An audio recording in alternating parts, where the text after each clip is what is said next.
Okay, we're going to look at solving linear and absolute value equations. And so you've already solved linear equations in your life. So if I look down just a little bit here, it says to solve this equation. So this should look really familiar. And if you're thinking, okay, I got to solve for x, you minus 2 from both sides of the equation. So we end up that 3x is equal to, well, those canceled, right? So we have 5 minus 2, that's 3, divide by 3. And so we get that x equals 1. And so what you have found is the variable or the number that if you replace it back into our original equation, you would make a true statement. 3 times 1 plus 2 does in fact equal 5. And so what we want to do is solve some absolute value equations today. And we're going to do it by looking at the graphs. And we're going to go back to these things that are super familiar, this regular solving of an equation, and see what it means to solve graphically. So let's look at graphing this first line. We have f of x equals 3x plus 2. There's a couple different ways you can graph it. And you could think about it as a transformation that has been shifted up 2, and then it has been vertically stretched by 3.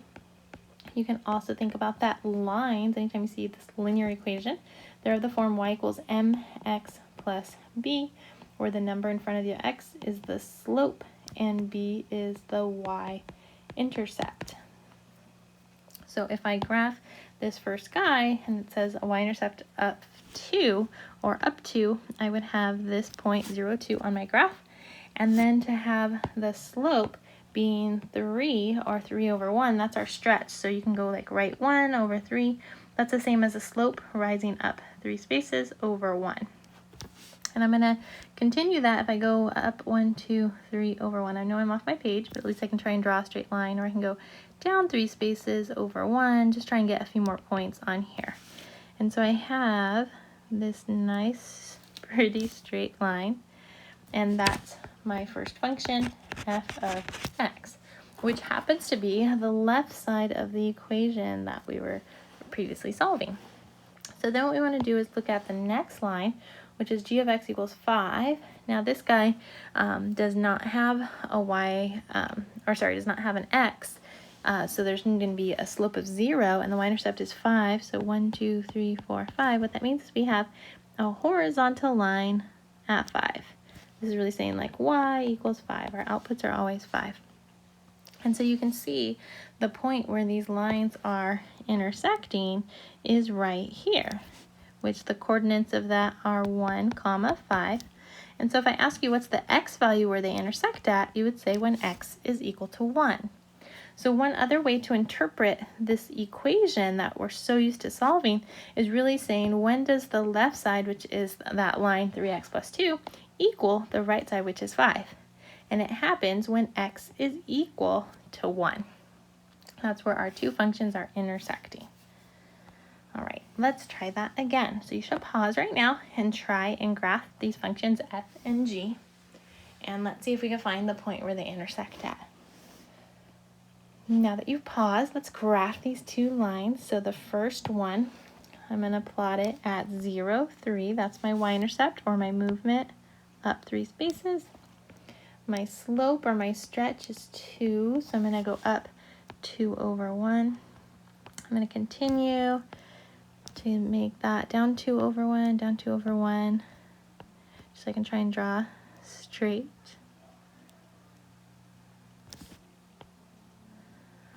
Okay, so I have, that's my first function, f.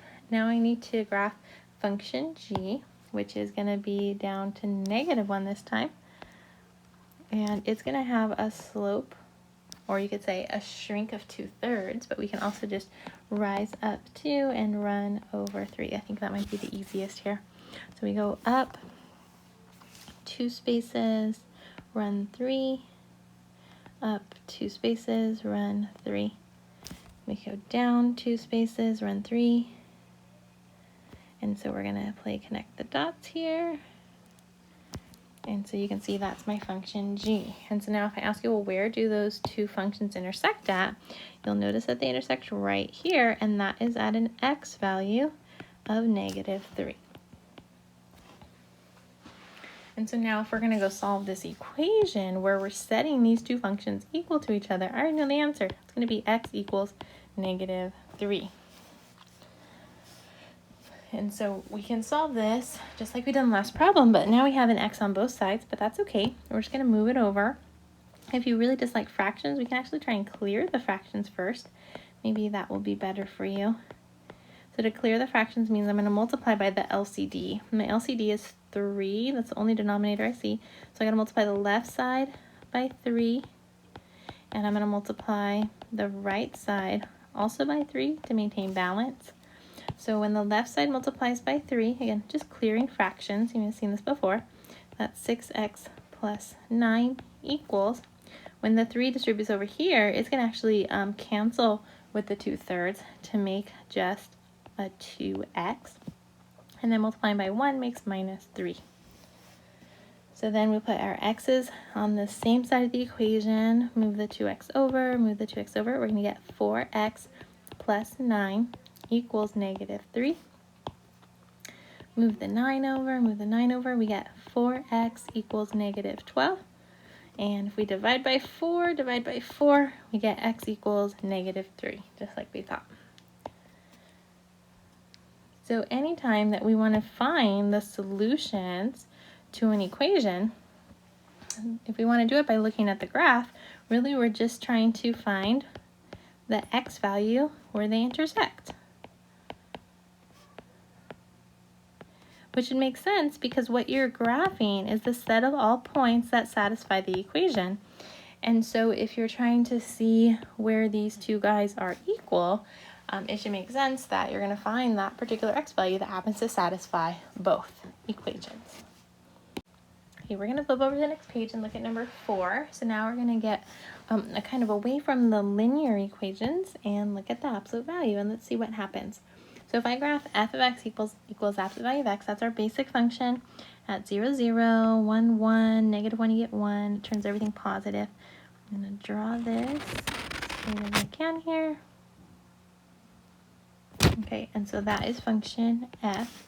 Now function g is the horizontal line at 3. And so this time you can see they're actually meeting at 2 points.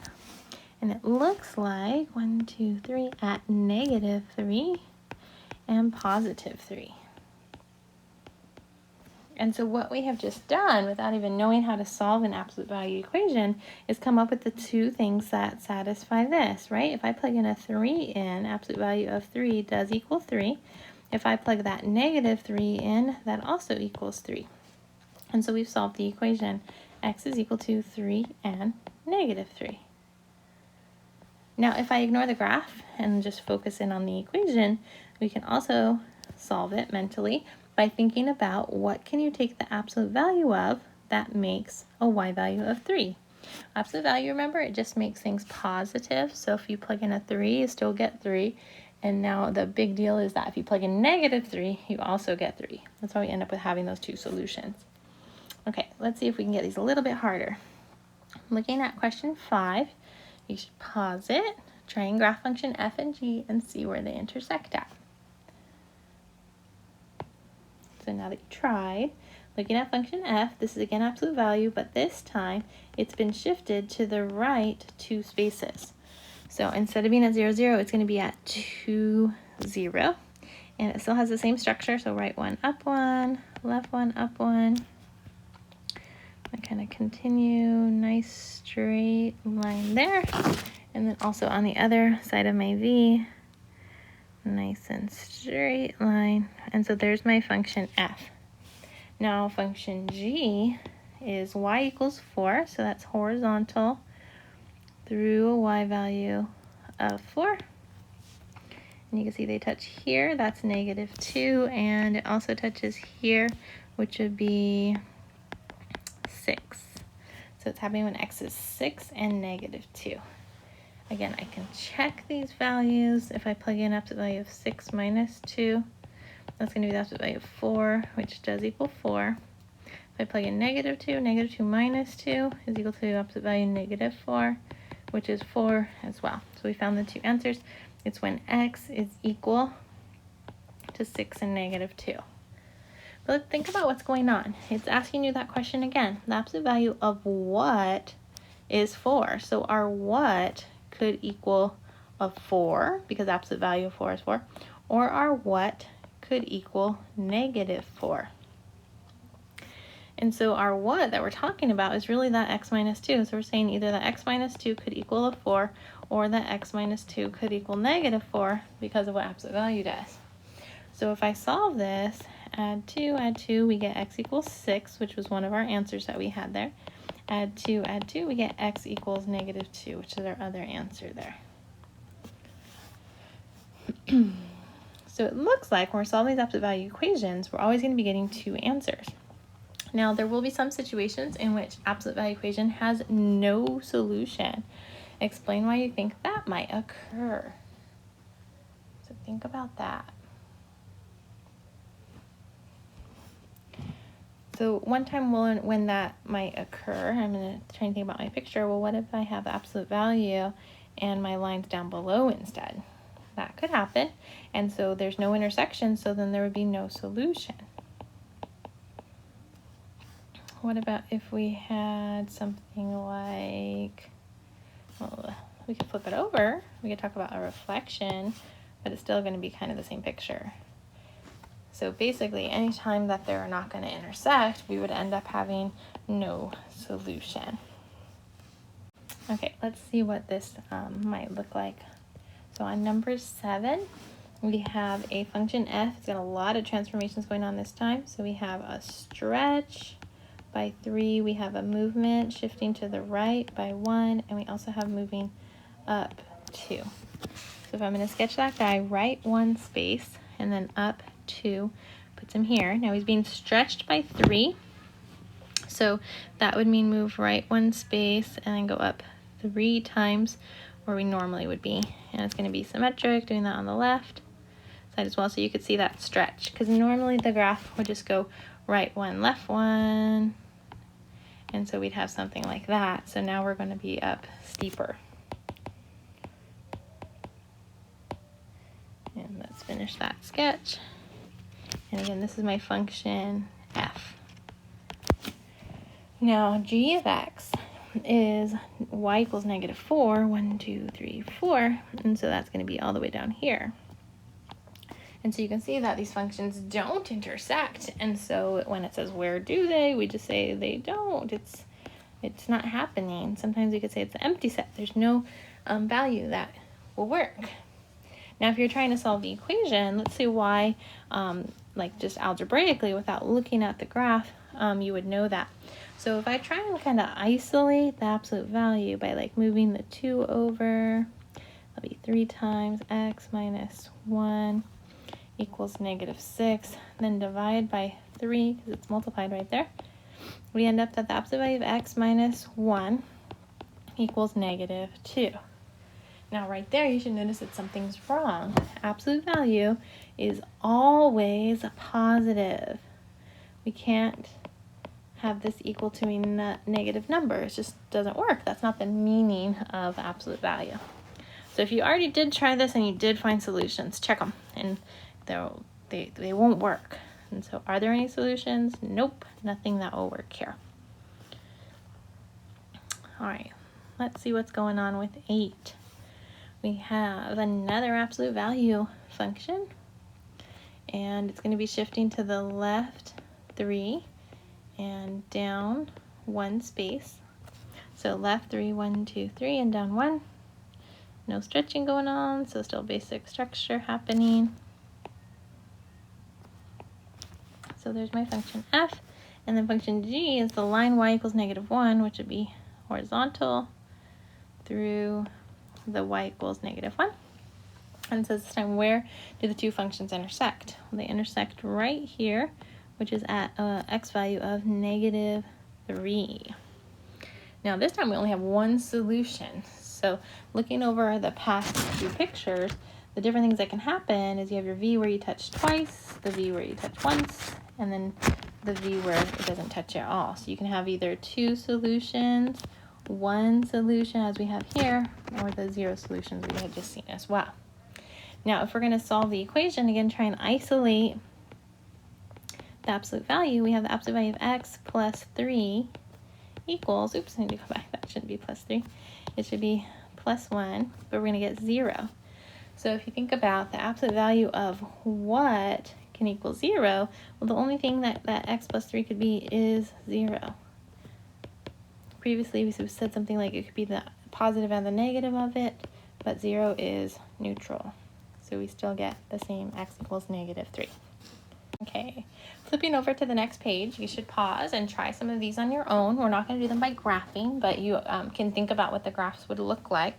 So you can imagine how many solutions there might be. But you should pause and then try a couple of these at a time. So now that you've tried them, looking at number 1, I'm imagining that I have the absolute value function. It's not moving up or down or anything, left and right, but we have equal to the 22, so 22 is some positive number. So we should be getting 2 solutions here. Ignoring the graph, just thinking about things. It says the absolute value of some number equals 22. Well, that some number is either 22 or that some number is equal to its opposite, because the absolute value of negative makes us get positive. So then that's telling me that that blob here, 5x minus 3, could be 22, or that blob could be equal to negative 22. And so if you solve these, you'll see our 2 solutions. So add 3 to both sides, we get 5x equals 25. Divide by 5, we get x equals 5. And then on the other hand, we add 3, we get 5x equals negative 19. Divide by 5, and we get x equals negative 19/5. Now, with absolute value equations, you should check that your answers do work out, which they do. I leave that to you to verify. So those are our 2 answers. For question number 2, before we start talking about the absolute value, let's isolate it. So always isolate that absolute value first. So I need to move the 60 over. So I have the absolute value of x minus 10 equals 40 minus 60 is negative 20. As soon as I see absolute value equal to a negative number, I know right away there is no solutions. And so you can just stop. You can write 0 with a line through it. That means there's no solution, or you can write the word no solution to it. All right, for part 3, again, let's start with that isolating the absolute value. So we're going to plus 8. So I have absolute value of 8 minus 5x equals 18. And so now we're saying the absolute value of something is supposed to be 18. So that means that something could either be positive 18 or that something could be negative 18, because the absolute value of negative 18 is 18. So that means that we have our something is 8 minus 5x could be 18, or that 8 minus 5x could be negative 18. And so to solve, I have 2 little equations. So subtract 8, we get negative 5x equals 10. Divide by negative 5, we get x equals negative 2. And on the other side, subtract 8, we get negative 5x equals negative 26. Divide by negative 5, we end up that x equals positive 26/5. Again, double check these 2 solutions work, and they do. All right, and one more. Again, let's isolate the absolute value. We're going to move the 25 over to the other side. So we're going to have the absolute value of 1/9 x plus 4 equals 0. So again, if we have the absolute value of something equal to 0, the absolute value of what equals 0? Well, that what has to be 0. So the only thing that can happen is 1/9 x plus 4 actually equals 0. So move the 4 over. We get 1/9 x equals negative 4. Multiply by 9 over 1. We end up that x equals negative 36. And you can double check that that does work. So when I say double check, you actually plug it into the very original equation and make sure that it makes the equation true.